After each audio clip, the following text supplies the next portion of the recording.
Good morning students. हमने अपना last lecture में कार्ल पियर्सन्स मेथड करा था और आपने कुछ उसके क्वेश्चंस भी आई थिंक किए होंगे, प्रैक्टिस में किए होंगे। तो उसके बाद हमने जो किया था वो सिर्फ डायरेक्ट मेथड किया था, इसका शॉर्टकट मेथड और स्टेप डेविएशन वो छोड़ दिया था कि वो आपके लिए इम्पॉर्टेंट नहीं है, वो आपकी आगे आने वाली क्लासेस के लिए इम्पॉर्टेंट है। तो अभी हम वही डिस्कस कर रहे हैं जो हमारे एग्ज़ाम पॉइंट ऑफ व्यू से इम्पॉर्टेंट है। तो इसीलिए अब हमारा जो नेक्स्ट टॉपिक है वो है स्पीयरमैन रैंक कोरिलेशन कोएफिशिएंट। ये वाला मेथड है। ये जो मेथड था वो किसने दिया था? चार्ल्स एडवर्ड स्पीयरमैन ने। किसने दिया था? इसके जो प्रपाउंडर थे वो कौन थे? चार्ल्स एडवर्ड स्पीयरमैन ये थे। इन्होंने कब दिया था ये इन्होंने 1904 में दिया था, 1904 में दिया था। ठीक है। ये कहाँ के थे? ये ब्रिटिश थे, ब्रिटिश के रहने वाले थे, फेमस थे। ठीक है। इन्होंने क्या दिया था कि इसमें जो है वो ये जो हम रैंक प्रोवाइड करेंगे कि कौन सा हमारा फर्स्ट है, कौन सेकंड है, कौन सा थर्ड है, कौन सा फोर्थ है, और उसके अकॉर्डिंग हम वो उसका निकालेंगे स्टेप बाय स्टेप कि कौन सा ठीक है और कौन सा नहीं है, कौन सा कितने लेवल पे एग्जिस्ट करता है, किस लेवल पे एग्जिस्ट नहीं करता है। ठीक है। तो ये 3 मेथड्स से हम डिस्कस करेंगे। व्हेन रैंक्स आर गिवन, जब हमें रैंक प्रोवाइड कर रखे हों, ऑलरेडी गिवन हो। When ranks are not given, जब हमें रैंक प्रोवाइड ना कर रखे हों, हमें खुद करने हो। When ranks are equal, जब दो जगह रैंक एक जैसे हो, जब आपके दो जगह रैंक एक जैसे हो, इक्वल और टाइड। टाइड का मतलब भी यही होता है कि इक्वल, TIED, टाइड। ठीक है। तो 1 by 1 हम डिस्कस करेंगे। फर्स्ट डिस्कस करते हैं when ranks are given. When ranks are given. ठीक है। हम इसमें फर्स्ट अपना ये यूज़ करते हैं व्हेन रैंक्स आर गिवन। इसमें क्या है? आपको रैंक्स गिवन होंगे, आपको रैंक्स दे रखे होंगे।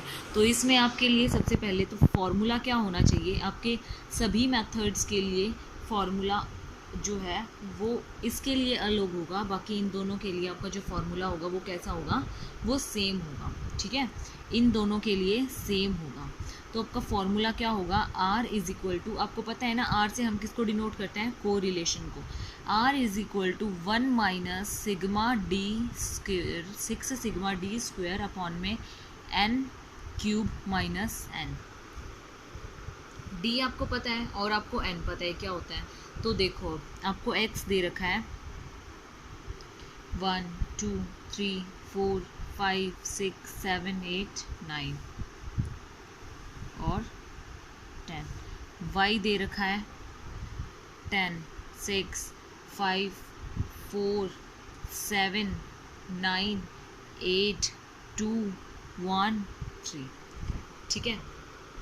यहाँ पे जो हम d निकालेंगे वो क्या निकालेंगे? R1 minus R2। तो जब हमें यहाँ पे कुछ भी नहीं दे रखा और हमें सारे के सारे नंबर दिख रहे हैं कि यहाँ पे 1 से 10 नंबर सीरियल वाइज है और यहाँ हमारे कहीं कहीं 1 से 10 नंबर है, तो इसका मतलब क्या है? जब यहाँ पे 1 से 10 सारी की सारी काउंटिंग दे रखी है, आपको कोई भी नंबर स्किप नहीं है, तो इसका मतलब यहाँ पे आपके रैंक्स जो हैं वो ऑलरेडी आपको दे रखे हैं। तो ये आपका R1 बन जाएगा और ये आपका R2 बन जाएगा। तो अब क्या निकालोगे आप? D निकालोगे, R1 माइनस R2। तो 1 minus 10 minus 9 minus 4 minus 2 0 2 minus का 3 माइनस का 1 6 8 और 7। अब क्या करना है हमें फॉर्मूले में क्या चाहिए? D स्क्वायर चाहिए। तो क्या निकालेंगे? D स्क्वायर निकालेंगे। 9 9 जा 81, 4 4 जा 16, 2 2 जा 4 0, 2 2 जा 4, 3 3 जा 9, 1 1 जा 1, 6 6 जा 36, 8 8 जा 64, 7 7 जा 49। अब क्या चाहिए आपको? इसका सिग्मा चाहिए, मतलब इसका टोटल चाहिए। तो डाल दो 264। अब करो आगे। 1 minus 6 sigma D square 264 upon में n क्यूब, कितने नंबर हैं? 10 नंबर्स हैं, तो 10 क्यूब माइनस 10। तो करो 1 माइनस 6 इंटू 264 अपॉन में इसको अगर हम सॉल्व करोगे तो क्या आएगा 1000 माइनस 10, तो 1 माइनस इसको मल्टीप्लाई करेंगे तो क्या आएगा 1584 अपॉन में 990। अब आप क्या करोगे, इसको डिवाइड करो, इसको इसके साथ डिवाइड करोगे तो क्या आएगा 1.6। अब इसको सॉल्व करोगे तो क्या आएगा 0.6, किसका, माइनस का। तो अब ये देखो, पहले बात तो ये नेगेटिव में चला जाएगा, और दूसरी बात ये 0.6 है तो कौन सी डिग्री के अंदर एग्जिस्ट करेगा, मॉडरेट डिग्री के अंदर एग्जिस्ट करेगा। किसके अंदर एग्जिस्ट करेगा, मॉडरेट के अंदर, क्योंकि हाई डिग्री में तो कहाँ जाता है 0.75 से लेके 1 के बीच में जाता है, तो ये नेगेटिव मॉडरेट हो गया। आई समझ। अब ये तो था हमारा व्हेन रैंक्स आर गिवन। अब दूसरी बात है जब हमें रैंक्स ना दे रखे हों, when ranks are not given. ठीक है, जब हमें रैंक्स गिवन ना हो तो हम क्या करेंगे, तो हम देखो अब एक समझाती हूँ, इजी क्वेश्चन देख के समझाती हूँ आपको।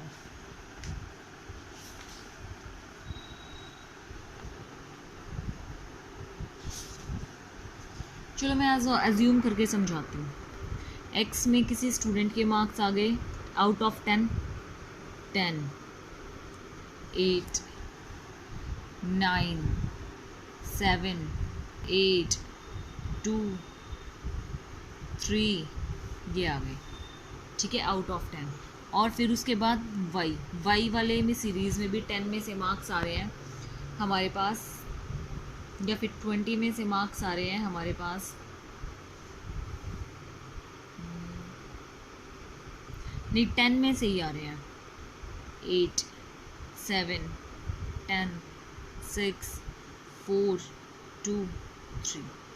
ठीक है, तो अब यहाँ पे हमें रैंक्स गिवन नहीं है ना, तो अब हम क्या देंगे, रैंक्स प्रोवाइड करेंगे। क्यों, क्योंकि इसमें लाइन वाइज या फिर सारे के सारे नंबर प्रेजेंट नहीं है, कुछ कुछ नंबर्स मिसिंग है, तो इसलिए हम इनको पहले रैंक प्रोवाइड करेंगे। सबसे बड़े वाला नंबर हमारा क्या होगा, फर्स्ट होगा, उसके बाद हमारा सेकंड होगा, उसके बाद हमारा यहाँ पे 6 कर लो, उसके बाद हमारा थर्ड नंबर पे होगा, फिर होगा हमारा फोर्थ नंबर, फिर होगा हमारा फिफ्थ, देन 6 एंड देन 7।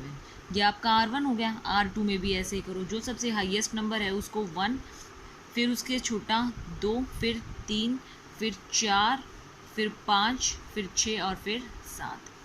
ठीक है, अब क्या करोगे आप, R1 माइनस R2 D निकालोगे, तो R1 माइनस R2 माइनस 1, 0, 1, 0, 0, 0, 0। अब क्या करो, D स्क्वायर करो, 1, 0, 1, 0, 0, 0, 0। टोटल करोगे तो क्या आएगा, 2 आएगा। नंबर देखो ये कितने हैं, 1, 2, 3, 4, 5, 6, 7। तो फॉर्मूले में पुट कर दो, 1 माइनस 6 सिग्मा D स्क्वायर, तो 2 अपॉन में n क्यूब, 7 का क्यूब माइनस 7, 1 माइनस 12 अपॉन में 7 7 जा 49, 49 7 जा 9 7 जा 63, 6 7 8 4 जा 28 और 4 340, 3 माइनस 7, तो 1 माइनस 12 अपॉन में 13 में से 7 गए 6, 3, 3।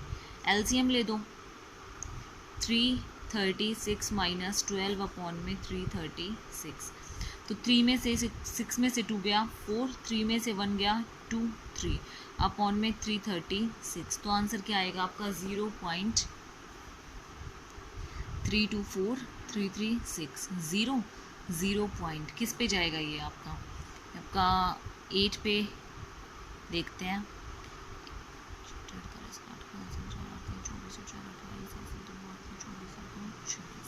इस पे भी नहीं गया, 9 पे देखते हैं।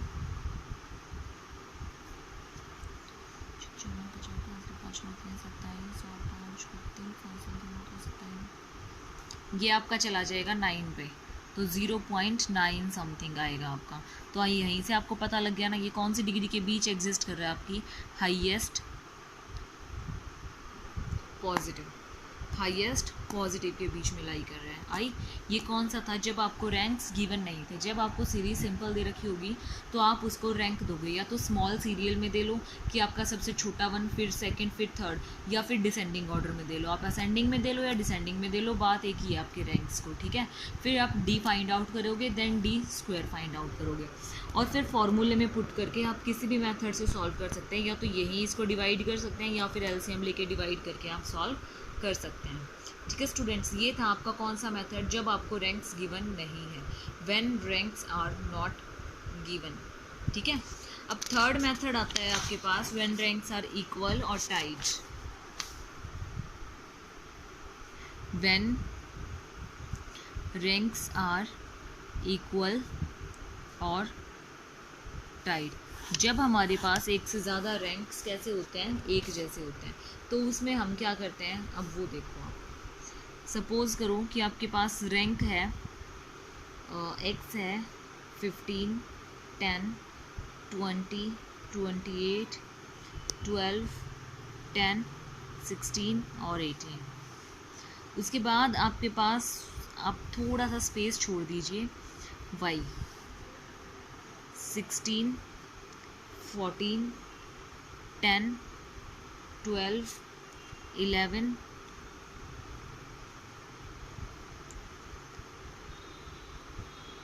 15, 18 और 12।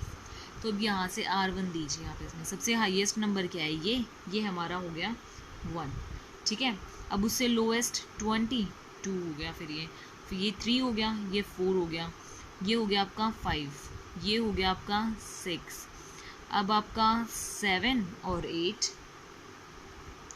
दोनों सेम नंबर पे हैं, तो आप क्या करोगे, जब आपके दो सेम नंबर अलग अलग प्लेस पे लाई कर रहे हैं, तो 7 और 8 नंबर पे जा रहे हैं ना, तो क्या करोगे, 7 प्लस में 8 अपॉन में 2, तो 15 अपॉन में 2, 7.5। तो इन दोनों जगह पे क्या लिख दोगे आप, 7.5, ठीक है।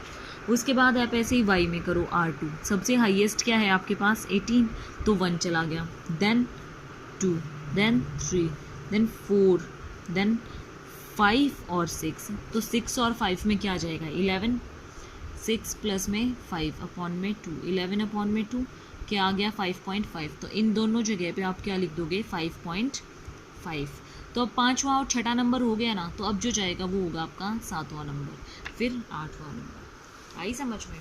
अब आप क्या निकालोगे, वही D निकालोगे, R1 minus R2, 5 minus 2 3, 7.5 minus 4 3.5।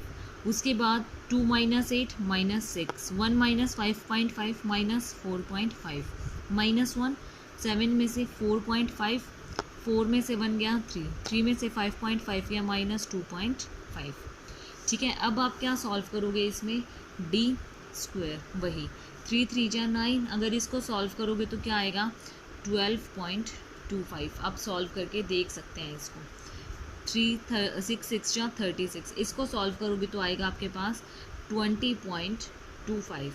यहाँ 1, यहाँ फिर वही 20.25, यहाँ 9 और यहाँ पे आएगा आपके पास 6.25। अब आपको क्या चाहिए, इसका टोटल 114। फॉर्मूला क्या लगेगा इसमें, वो देखो, R is equal to 1 minus 6 sigma, bracket में डालो, D स्क्वायर प्लस में 1/12 M1 cube minus M plus में 1/12 M2 क्यूब माइनस M2, यहाँ पे M1, ठीक है, अपॉन में n क्यूब माइनस n। अब ये m क्या होते हैं, ये m वो वाली वैल्यू होती है जो आपका नंबर एक से ज़्यादा बार रिपीट हो रहा है। जैसे आपका यहाँ पे कौन सा नंबर रिपीट हो रहा था, 10, कितनी टाइम्स रिपीट हो रहा था, 2 टाइम्स, तो यहाँ पे 2 का क्यूब लगेगा m1। यहाँ पे आपका 12 2 टाइम्स हो रहा था तो 2 का क्यूब लगेगा। अगर ये कोई 3 बार नंबर रिपीट होता तो हमारा वो क्या हो जाता है, यहाँ पे 3 का क्यूब लग जाता है, या कोई 4 बार नंबर रिपीट होता तो वो यहाँ पे 4 लग जाता, 4 का क्यूब आ जाता। तो करो फॉर्मूले में put, 1 minus 6 sigma 114 minus plus 1/12, 2 का क्यूब माइनस 2, 2 का क्यूब माइनस 2 अपॉन में कितने नंबर्स हैं हमारे पास, 8 है, तो 8 क्यूब माइनस 8, 1 माइनस 6 1/4 प्लस में 1/12 इंटू 6 प्लस में 1/12 6 अपॉन में क्या आ जाएगा 512 माइनस 8 1 माइनस 6 1/4 प्लस में 6 1 जा 6 2 जा 6 1 जा 2 जा तो 0.5 प्लस में 0.5 अपॉन में 512 माइनस 8 तो 1 माइनस 6 इंटू 115 हो जाएगा। इसको ऐड करोगे तो अपॉन में इसको माइनस करोगे तो क्या आएगा 504। उसके बाद अब क्या आ जाएगा हमारे पास एलसीएम ले लो या फिर ऐसे ही सॉल्व कर लो, आपकी इच्छा है। 1 माइनस इसको इसके साथ मल्टीप्लाई करोगे तो क्या आएगा 690 अपॉन में 504। अब इसको डिवाइड करोगे तो इन दोनों को डिवाइड करोगे तो क्या आएगा 1.37 माइनस करोगे तो क्या आएगा माइनस का 0.37। तो ये कौन सी डिग्री के अंदर आपका एग्जिस्ट कर रहा है, ये आपका कौन सी डिग्री के अंदर एग्जिस्ट कर रहा है 0.25 से लेके 75 तक आपकी मॉडरेट डिग्री होती है ना, तो ये आपका नेगेटिव मॉडरेट डिग्री के अंदर एग्जिस्ट कर रहा है। आई समझ में? मैं एक बार इसको फिर से रिपीट कर देती हूँ। इसके अंदर क्या है, आपको x दे रखा है और y दे रखा है। x और y को सबसे पहले तो आपको रैंक्स प्रोवाइड करने हैं और जहाँ जौन से प्लेस पे, जैसे ये 7 और 8 वाले प्लेस पे दो नंबर सेम है आपके, तो क्या करोगे 7 अब प्लस में 8 अपॉन में 2 उसकी मिड वैल्यू निकाल दोगे और वो यहाँ पे लिखोगे, ठीक है। उसके बाद अब ऐसे ही आपको y में करना है। उसके बाद सेम प्रोसीजर करना है r1 minus r2 d square. फिर आपको फॉर्मूला दे रखा है। अब ये जो m1 और m2 में क्या लिखोगे आप कि आपकी फर्स्ट सीरीज़ में एक नंबर कितनी बार रिपीट हो रहा है, 2 बार हो रहा है तो 2 का क्यूब माइनस 2, और अगर 3 बार होता तो 3 क्यूब माइनस 3। तो इस टाइप से आता। यहाँ भी 2 बार टाइम्स रिपीट हो रहा है तो ये 2 का क्यूब ही आएगा।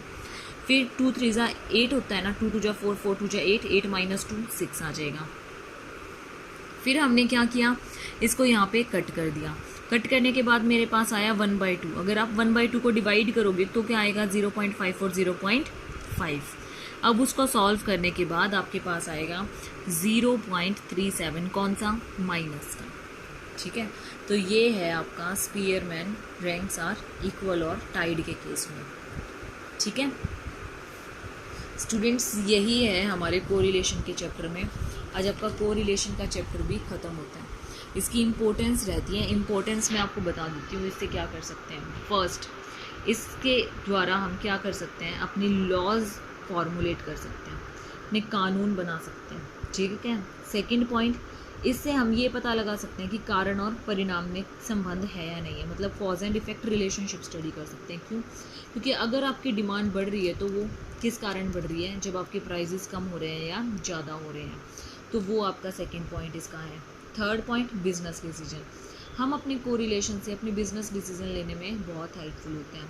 फोर्थ पॉइंट, हम अपने कोरिलेशन से अपनी कोई भी पॉलिसीज़ फॉर्मुलेट कर सकते हैं कि हमें क्या करना चाहिए फ्यूचर में, या फिर अगर कोई भी चीज़, कोई भी प्रॉब्लम आ जाती है तो उस टाइम कैसे हम हेल्पफुल करेंगे अपने बिजनेस को, या फिर कैसे कहाँ से क्या अरेंजमेंट्स करेंगे, ठीक है स्टूडेंट्स। तो ये है हमारे कोरिलेशन वाले चैप्टर में। इतना ही करना है आपको जितना करवाया है मैंने, इससे आगे नहीं करना, ठीक है। आज आपका ये चैप्टर कंप्लीट हो गया है। आप इसको रिवाइज़ करके देख लेना, इसके फार्मूलाज को और क्वेश्चन सॉल्व आउट करके देख लेना। कल से फिर हम अपना नेक्स्ट चैप्टर शुरू करेंगे, या फिर जैसे आपकी प्रॉब्लम्स होगी वैसे ही चलेंगे, ठीक है, कि नेक्स्ट क्लास में करेंगे। Thank you students.